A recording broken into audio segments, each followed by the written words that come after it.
frankly, the bigger catalyst is still with Bitcoin itself. The biggest unlock is coming probably in Q3 and Q4 when the major wirehouses turn on access to Bitcoin. So we haven't really even got through the full totality of the Bitcoin ETF launch. I think we will get an Ethereum ETF eventually. I think it'll be, maybe later this year, maybe early next year, and that will be exciting as well. But there's a lot more to come on Bitcoin specifically. There's a lot of reasons to be excited about Bitcoin specifically before we move on to the next thing, which is Ethereum. Hello everyone, this did sound quite nice, didn't it? And that actually came from Bitwise CIO Matt Hogan, and he actually knows what the hell he's talking about. So long-term perspective for Bitcoin, when it comes to the ETFs and everything we are saying right now in terms of the volume, it's all about to ramp up, and this is only the beginning, so therefore it's very far from being a top. However, then the question becomes, why is there a title short Bitcoin or not? Well, because there is some short-term pain we might be actually sustaining here. But before I give you all the details, please understand that you need to watch this video from the beginning and until the end, and you need to subscribe and hit that notification bell if you're brand new to the channel. So all in due time. So let's get through everything. And as always, Mr. Spot On is here for you, on duty for you. And I'm going to also give you a detailed update on my $1 million to $10 million trading challenge portfolio update as well. And when it comes to the volume on the ETFs, the 22nd of April, which was yesterday, was 62 million, which is not that very much. However, if you look at GPTC outflow, basically, it actually has been going down slowly. Yeah, so this is quite good. I mean, you can actually check with GPTC itself. So it actually has been going down quite steadily, slowly, bit by bit. So that's quite good. Now, on the other note, what I want you to pay attention to, and there's a lot of people, this is just the general overview of the market. A lot of people are also saying this in the comments, saying that Thomas, Bitcoin has already pumped. We're already at the all-time high. That, this cycle is going to end much faster just because we're going about it much faster. Because if you look at this historically, all previous halvings, which we've seen halving 1, 2, 3, and right now we're saying halving number 4. Even in terms of the chart itself, I mean, it's quite parabolic in comparison to stagnation in previous halvings. Look, I mean, they were always stagnating every single day, even the first one. But this one, we are pumping. And, a lot of times after halving, we've done previous cycle, we've done 800, so 8x. The one before 30x and the one before 95x after halving, which is pretty epic. And a lot of people are saying that right now, even if we do, I don't know, 3, 4x from here, that's all we can expect just because, we've pumped so much already. But guys, what I want you to keep in mind is that the reason why we are pumping is because of institutionals. And institutionals are going to be only ramping up. Right here, you can actually listen to this interview with him, with Matt, over on CNBC or on YouTube. He actually is speaking about the fact that this is only getting started. This is only the beginning because it takes so much time for the institutionals to actually finally realize, oh, there is Bitcoin ETF. Okay, finally we can actually jump into a few board meetings. It's going to take us a few quarters, a few months to actually decide on, okay, we're going into Bitcoin and how we're going to put it on the balance sheet, etc. So it doesn't happen in one day. So therefore, the volume is going to be rapidly going up. And considering that we just had halving, so we had the supply from miners going into the open market has been halved in half.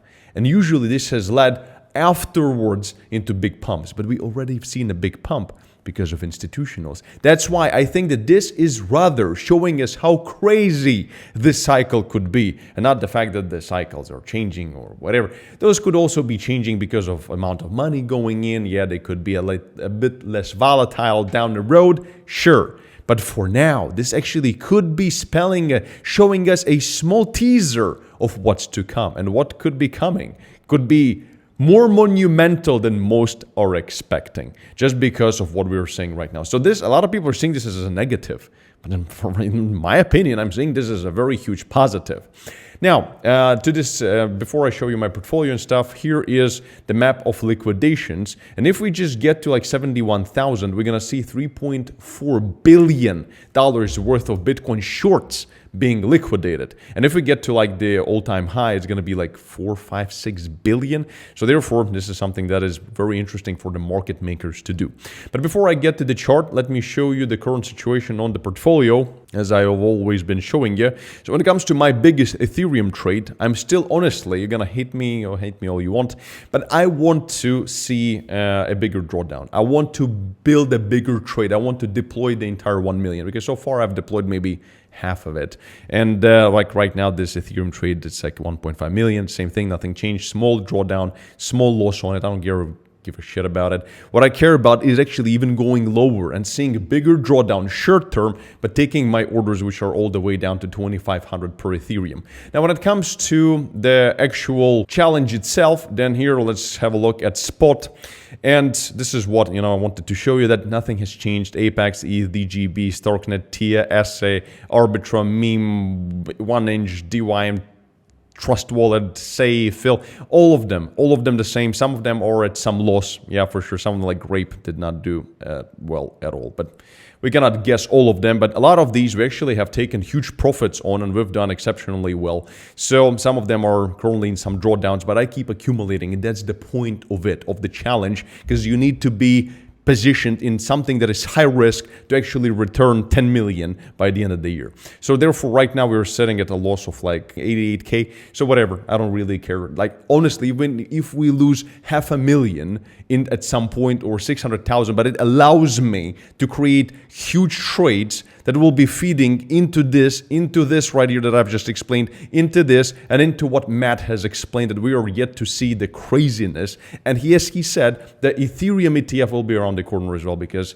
China has introduced one, well, Hong Kong. Then also we are seeing the ETN in London, and the US will do it too. Maybe not in May, maybe, very possible, but they will do it by the end of the year, maybe next year. And right now the market is not really expecting it anyway. So therefore, Ethereum is gonna be the next big narrative. But for now, it is actually giving us the opportunity to put in a bigger trade. And this is the reason why I have this huge trade I'm building on Ethereum. So everything stays the same, and I know it's stagnating, it's not looking that very good, etc. However, I'm positioning it right now. And once it starts pumping, it's going to start pumping. So, and also remember, guys, before I give you the TA, about the special bonuses that you get on Bybit, which in my opinion is one of the best exchanges out there. Doesn't have any stupid FUD about it. I have millions of dollars on it. The account with 1 million to 10 million is just one account. I have other accounts, and those are not much smaller. Those are also quite big. So, because I personally trade with millions and millions and tens of millions of dollars personally, and a lot of that trading is done on Bybit. So with my exclusive link down in the description of this video, you can claim up to $30,000 initial deposit bonuses, and you can pause the screen and take a look, and also other bonuses you're getting as you go along, as well as a huge community and etc. And also the access to copy trading, which so far with this current drawdown is actually doing not so bad. Let me know in the comments. I can do a bigger update on it, but in this video I'm not gonna bore you to death. So the high risk one, don't tell me about the high risk one. There is a reason why it's a fucking high risk one. There is a risk of total liquidation, but the main one is doing okay in the current drawdown, and we are positioning it also. Once the pump comes, we'll do really well on it. So if you're trading on Bybit with my link, you'll also get access to my copy trading as well. So now about the actual chart. So let's have a look, because there is a lot of interesting stuff happening in terms of technicals. I actually spoke about this whole micro wedge on Ethereum. It actually broke out, but the reason why I'm discussing whether to short Bitcoin or not, because so far I've only talked about why you should be longing Bitcoin and Ethereum and not shorting it. So I'm getting to the point in just a second. So that's why I'm saying, guys, always watch the videos from the beginning and until the end, and don't be an idiot Karen piece of crap who is commenting before watching the video entirely. Is retarded, and people are just not very smart, the ones who actually do something like this and type shit and become commenting zombies before even watching things. It's just retarded. So anyway, right now we've seen this small breakout, but the thing I really don't like, usually that leads into further corrections, is the small volume at breakouts. The volume can pick up, yes. And especially right now, the Israel and Iran situation, it kind of is not escalating, which is a good thing, but it can escalate at any given second. And when there is no volume supporting a breakout, this breakout can turn into a fake out at an instant. So therefore, we're going to get to Bitcoin in just a second. But for now, in terms of Ethereum, we actually broke out. Look at the volume. not very good. And our main resistance right now is 3,300. So hopefully we can actually at least retest maybe 3,500 and just go back into this wedge. I don't know. With the current volume, the smallest things can shake it quite hard and actually turn it into a fake out and us going down lower. So keep that in mind. Keep your stop losses very close if you're trading as a day trader. So when it comes to a bigger time frame, on BTC, right now we actually are doing some kind of a pattern, this one, which also is kind of bullish in a sense, like pump, consolidation, and then possibly another breakout with a target of 100K plus. So this is something that, a lot of people are hoping for, but if we actually do zoom out, zoom in this instance, then we're going to see the following, which also to be honest, kind of makes me a bit worried. That here we did break, because we had this wedge that we broke out of, we went down, then we had this resistance and then people tell me the technical analysis doesn't work. If you don't know how to use technical analysis, bruh, it doesn't mean it doesn't work. All these are trading opportunities. A lot of these trades we take in the trading club, and the link to the trading club also down in the description of this video to the waiting list, because the doors are closed, but if we ever open them up, go join the waiting list. It's actually doing quite well as well, considering the drawdowns, etc. So so therefore we have broken down, and finally we actually broke above right here, and we are on our way to retest this resistance right here, which is quite close right now. It's sitting at like 6,800, but the problem that I have with this move is this. It's also, the volume is nah. There is a bit more than on ETH, but it's also nah. So, and oftentimes when you see this, sometimes, yeah, some good news can come out, the volume can actually pick up and we can actually keep pumping, that's for sure. But this is something that you pay attention to. Trading is very discretionary, things can change at an instant. You have to be ready for that. But for now, we're actually creating this wedge inside of all these patterns and wedges. And if we actually break down below here, and it could push us lower, and considering the volume and still big uncertainty when it comes to inflation, and with PCs coming out in a couple of days on the 26th at 8:30 a.m. Eastern time, so pay attention to that. It's also, the forecast is very mixed. And for now, if we actually continue, then the question becomes shorting Bitcoin, finally getting to the point.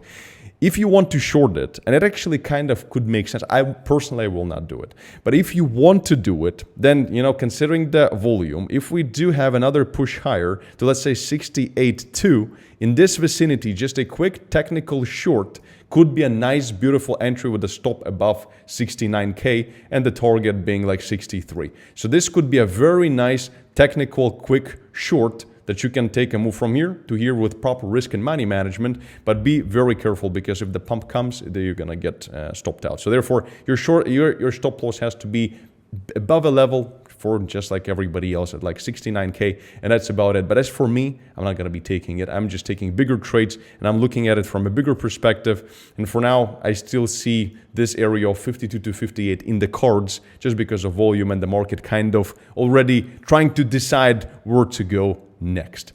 And that's what I'm personally doing. And shorts, for me, I've done enough shorts, so all we're doing now is actually accumulating big trades and trying to take this million to 10 by the end of the year. And once it starts pumping, I think we're gonna get into millions of dollars in profits very quick. And guys, check out this quick tutorials to how to trade Bitcoin and other cryptocurrencies as well, proper risk and money management, which we don't always use, but hey, you gotta risk it for the biscuit. And as always, peace and love, times Kralow. Stay smart, stay very rich, and I'll see you in the next video. Bye-bye.